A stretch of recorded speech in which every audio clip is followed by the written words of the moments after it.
Nossa aula de hoje, então, é sobre probabilidade.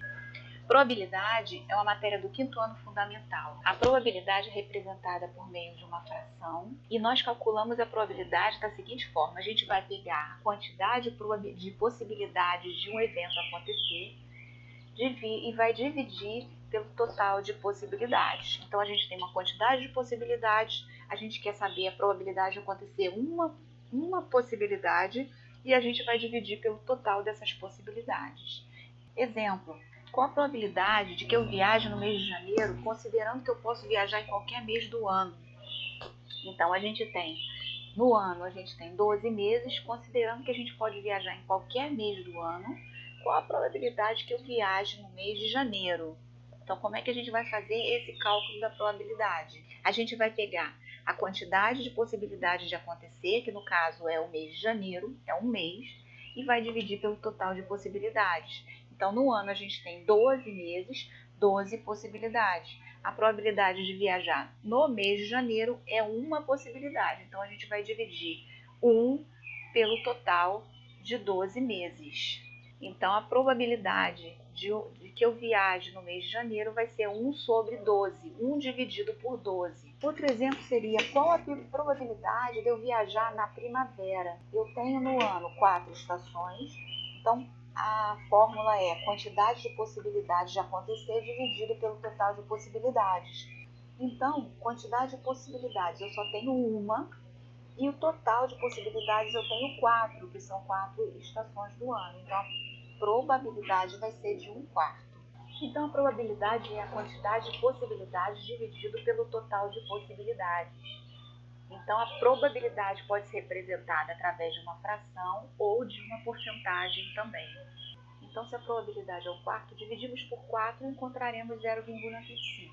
Se multiplicarmos por 100, teremos 25%. Então, é só para transformar a fração em porcentagem, basta dividir a fração e multiplicar por 100. Uma outra forma de encontrar a probabilidade, nós temos que a probabilidade é 1/4, vamos encontrar a fração equivalente a esse 1/4, multiplicando o denominador por um valor que o resultado seja 100, daí nós multiplicamos o numerador e o denominador pelo mesmo número. Veja como fazer. Então, se a probabilidade é 1/4, para encontrar a fração equivalente, de maneira que a gente tenha no denominador o numeral 100, nós vamos multiplicar o denominador por 25, porque 4 vezes 25 é 100. Daí é só multiplicar o numerador pelo mesmo fator que foi multiplicado o denominador e nós encontraremos 25 centésimos. Basta dividir essa fração, nós encontraremos 0,25, porque quando dividimos por 10, 100 ou 1000, basta andar as casas para a esquerda e aí encontraremos 0,25. Para encontrar a porcentagem, basta multiplicar por 100. 0,25 vezes 100 vai ser igual a 25%. Quando temos um evento certo ou impossível de ocorrer. Um evento certo significa que ele tem 100% de possibilidade de ocorrer. Então, se a probabilidade de um evento ocorrer for 100%, dizemos que esse evento ele é certo. Se o evento é certo, a probabilidade de ocorrer é de 100%. Já um evento impossível de ocorrer, a probabilidade desse evento ocorrer vai ser 0. Dizemos, portanto, que um evento impossível é quando ele tem a probabilidade 0. Um outro exemplo, qual a probabilidade de visitar um estado da região sudeste? Na região sudeste nós temos São Paulo, Minas Gerais, Espírito Santo e Rio de Janeiro. Então são 4 possibilidades no total. Nós temos 4 estados, 4 possibilidades. Então a probabilidade de visitar um estado na região sudeste vai ser a quantidade de possibilidades dividido pelo total de possibilidades. Então, nós temos possibilidades, um estado que eu vou visitar, dividido pelo total de possibilidades, que são 4. São Paulo, Rio de Janeiro, Espírito Santo e Minas Gerais. Então, a probabilidade vai ser 1/4. E para achar a porcentagem, basta dividir esse 1/4 e multiplicar por 100. Então, eu vou ter probabilidade de 1/4, que vai ser igual a 0,25 ou 25%. Se considerarmos todos os estados brasileiros, qual seria a probabilidade de viajar para o Maranhão? Então, considerando todos os estados brasileiros, a gente vai aplicar a mesma fórmula, quantidade de possibilidades dividido pelo total de possibilidades. Então, a probabilidade de viajar para o Maranhão é um estado. Então, a possibilidade é um estado, dividido pelo total de possibilidades, que vai ser 26 estados mais o Distrito Federal, então 27. Então, vai ser 1 sobre 27, dividido por 27. E aí, 1 dividido por 27 vai ser igual a aproximadamente 0,04, ou, se multiplicar por 100, eu vou encontrar 4%. Probabilidade utilizando moedas. Então, quando a gente usa moedas, a gente só tem duas situações: cara ou coroa. Cara é sempre a face que tem uma imagem de uma pessoa ou de um animal, essa é a cara. E a coroa é sempre a face que tem o número do valor daquela moeda. Então, cara, que tem uma face de uma pessoa, de um animal; coroa tem o numeral. No caso da probabilidade com moedas, nós não sabemos se o resultado vai ser cara ou coroa. Esse resultado, ele é incerto, ele é aleatório. Posso ter eu posso ter o resultado cara ou eu posso ter o resultado coroa. Mas nós conseguimos saber que só existem duas possibilidades. Nós não sabemos se o resultado vai ser cara ou coroa. Esse resultado, ele é incerto, ele é aleatório. Mas nós sabemos que só existem duas possibilidades, cara ou coroa. Então, para saber a probabilidade de ser cara ou de ser coroa, vai ser sempre 1, que é uma possibilidade, dividido pelo total de possibilidades, no meio. Ou 0,5, que é 1 dividido por 2, 0,5. E multiplicando esse 0,5 por 100, a gente vai encontrar 50%. Então, a possibilidade do resultado ser cara ou do resultado ser coroa é de 50%. Se nós lançarmos um dado, existem 6 possibilidades de resultado.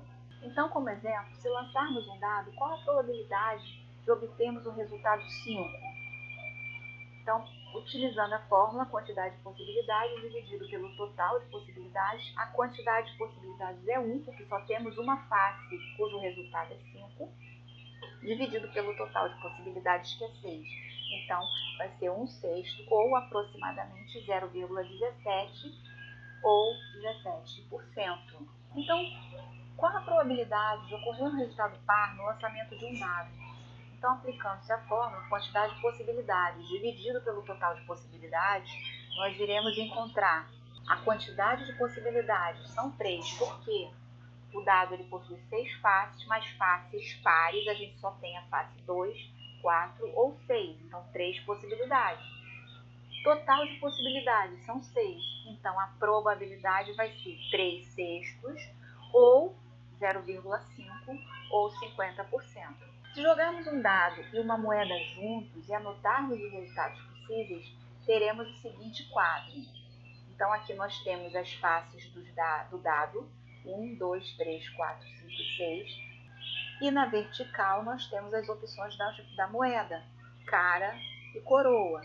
Então, se eu lançar ao mesmo tempo a moeda e o dado, se o resultado pode acontecer do resultado ser 1 cara ou 1 coroa. Pode acontecer de sair o resultado 2 e com a face cara, ou 2 com a face coroa. Ou pode acontecer de sair o resultado 3 com a face cara ou 3 com a face coroa. 4 com a face cara ou 4 com a face coroa. 5 com a face cara ou 5 com a face coroa. E 6 com a face cara ou 6 com a face coroa. Encontramos 12 resultados possíveis se jogarmos um dado e uma moeda juntos. Então, se jogarmos um dado e uma moeda juntos e anotarmos o resultado, teremos 12 resultados possíveis. Então, a outra forma de nós calcularmos esse resultado seria multiplicando a quantidade de possibilidades do dado com a quantidade de possibilidades da moeda. Então, 6 vezes 2 igual a 12 possibilidades, 12 resultados possíveis. Qual a probabilidade de obtermos um resultado par no dado e a face cara?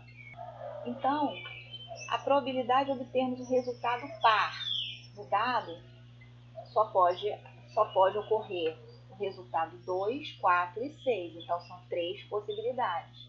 E no caso da moeda ter um resultado cara, só existe uma possibilidade. Então, nós multiplicamos 3 possibilidades vezes 1, vamos encontrar 3 possibilidades. Então, a probabilidade vai ser 3. Aqui tem um outro exemplo, onde nós temos a quantidade de alunos. Então, aqui na horizontal, nós temos quantidades de alunos e na vertical, nós temos quantidade de horas estudadas. Então, uma hora estudada, nós tivemos 10 alunos que estudaram 1 hora, 9 alunos que estudaram 2 horas, 6 alunos que estudaram 3 horas, 3 alunos que estudaram 4 horas e 2 alunos que estudaram 5 horas. Qual a probabilidade dos alunos estudarem 4 horas por dia? Então, aqui, de acordo com o gráfico, 4 horas por dia, nós tivemos 3 alunos. Então, 3 dividido pelo total de alunos. Então, aqui nós tivemos 10, mais 9, mais 6, mais 3 e mais 2. Então, total de 30 alunos. Então, a probabilidade dos alunos estudarem 4 horas por dia vai ser o total de alunos que estudaram 4 horas dividido pelo total de alunos do gráfico. Então, vai ser 3 sobre 30, que é igual a 0,1 ou 10%. Qual a probabilidade desse aluno estudar pelo menos 4 horas? Pelo menos 4 significa a partir de 4 horas. Então, na tabela nós temos 4 horas e 5 horas. Então, a gente vai considerar a quantidade de alunos que estudaram 4 horas, mais a quantidade de alunos que estudaram 5 horas. Então, 3 mais 2 são 5 alunos, e a gente vai dividir esses 5 alunos pelo total de alunos, que são 30. E aí a gente vai encontrar 0,17 ou 17%. Diagrama da árvore é uma outra ferramenta utilizada para calcular a probabilidade. Então, no diagrama de árvore, nós utilizamos... O diagrama de árvore pode ser utilizado para representar todos os resultados possíveis em uma determinada situação. Então, como exemplo, vamos imaginar o seguinte: tipos de pizza, calabresa, portuguesa e frango, e tamanhos da pizza, brotinho, média e grande. Então, aqui como exemplo, quantos tipos e tamanhos diferentes você pode pedir de pizza? Então, a gente tem pizza de calabresa, pizza de portuguesa e pizza de frango. Calabresa a gente pode pedir brotinho, média ou família, portuguesa, brotinho, média ou família, e frango, brotinho, média ou família. Então nós temos 3 tipos de pizzas e 3 tamanhos de pizzas. Então, para encontrarmos a quantidade total, a gente multiplica 3 vezes 3, vamos encontrar 9 tipos diferentes. Então, qual a probabilidade de escolher ao acaso uma pizza de frango? Então, na árvore de decisão, nós temos de frango, brotinho, média e família. Então, são 3 possibilidades. Então, a gente vai dividir essas 3 possibilidades pelo total de possibilidades, que são 9. Então, 3 dividido por 9, 0,33 ou 33%. Então, gostou do conteúdo? Se você gostou, clique em inscrever e até a próxima. Um abraço!